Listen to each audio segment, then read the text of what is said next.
अस्सलाम वालेकुम सिंधी इन्फो सां गॾु आऊं आहियां अब्दुल क़यूम। दोस्तो असांखे पंहिंजे तक जी त ख़बर हूंदी आहे त कहिड़े सियासतदान या MP तक मां सभ खां वधीक वोट खया। हिन वीडियो में तव्हांखे ॿुधाईंदासीं त पूरी सिंध मां 2018 जी इलेक्शन में सभ खां वधीक कहिड़े MP वोट खया। हिन लिस्ट में 10 सियासतदान आहिनि जंहिंखे वोटनि में पूरी सिंध मां टॉप 10 ते आया आहिनि। अचो त हलूं था वीडियो जी तरफ़। उन खां अॻु चैनल खे सब्सक्राइब ज़रूरु कंदा। हिन लिस्ट में 10 नंबर ते फ़कीर शेर मोहम्मद आहे जेको 53,160 वोट खणी 10 नंबर ते आयो आहे। हिन जो तालुक़ु PS 56 थरपारकर सां आहे। फ़कीर शेर मोहम्मद जी पार्टी PP आहे। 9 नंबर ते मोहम्मद तैमूर टालपुर आहे। हिन जो तालुक़ु बि PP सां आहे। तैमूर टालपुर 53,351 वोट खणी सिंध मां 9 नंबर ते आयो आहे। हिन जो तालुक़ु PS 53 उमरकोट सां आहे।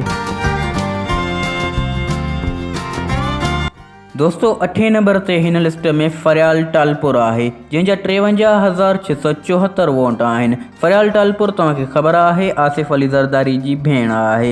हिन जो तालुक़ु PS 10 लाड़काणो सां आहे।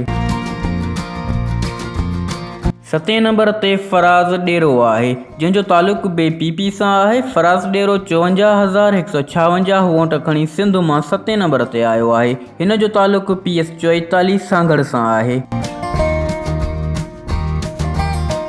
6 नंबर ते अज़रा फज़ल आहे जंहिं 55,525 वोट खया आहिनि। अज़रा फज़ल जी पार्टी बि PP आहे। हिन जो तालुक़ु PS 37 शहीद बेनज़ीराबाद सां आहे। 5 नंबर ते ख़ान मोहम्मद दाहिरी आहे। 56,755 वोट खया अथसि। हिन जो तालुक़ु PS 40 शहीद बेनज़ीराबाद सां आहे। हिननि जी पार्टी बि PP आहे।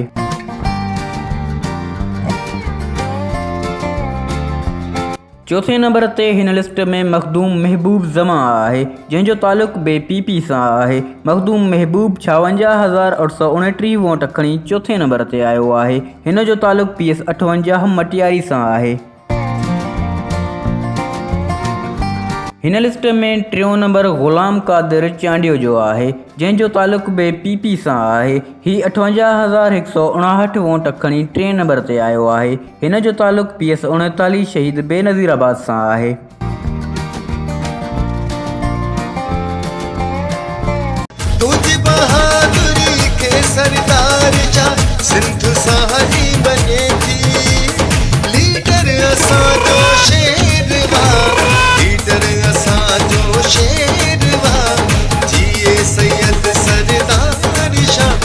दोस्तो 2018 जी इलेक्शन में सिंध समूरी मां वोटनि में 2nd पोज़ीशन ते सैयद सरदार अली शाह आयो आहे।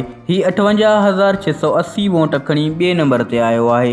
हिन जो तालुक़ु PS 51 उमरकोट ऐं PP सां आहे।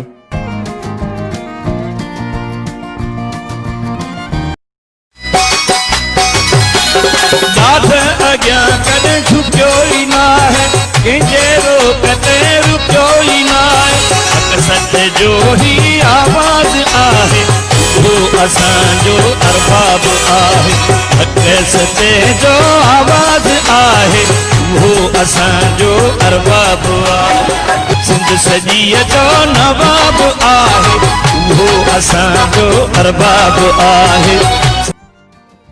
दोस्तो ही शख्सियत आहे जेको 2018 जी इलेक्शन में वोटनि में समूरी सिंध मां 1 नंबर ते आयो आहे। अरबाब लुत्फ़ुल्ला हिन 65,829 वोट खया आहिनि। हिन जो तालुक़ु PS 57 थरपारकर सां आहे। हिन जी पार्टी बि PP आहे। वेल्डन अरबाब लुत्फ़ुल्ला, मुबारकूं। उम्मीद आहे दोस्तो ही वीडियो तव्हांखे पसंदि आई हूंदी। वधीक अहिड़ी दिलचस्प वीडियोज़ लाइ चैनल खे सब्सक्राइब कंदा ऐं घंटी जे निशान खे ज़रूरु क्लिक कजो। इन सां असांजी हर वीडियो तव्हां ताईं पहुचंदी। मिलंदासीं अगली वीडियो में। अल्लाह हाफ़िज़।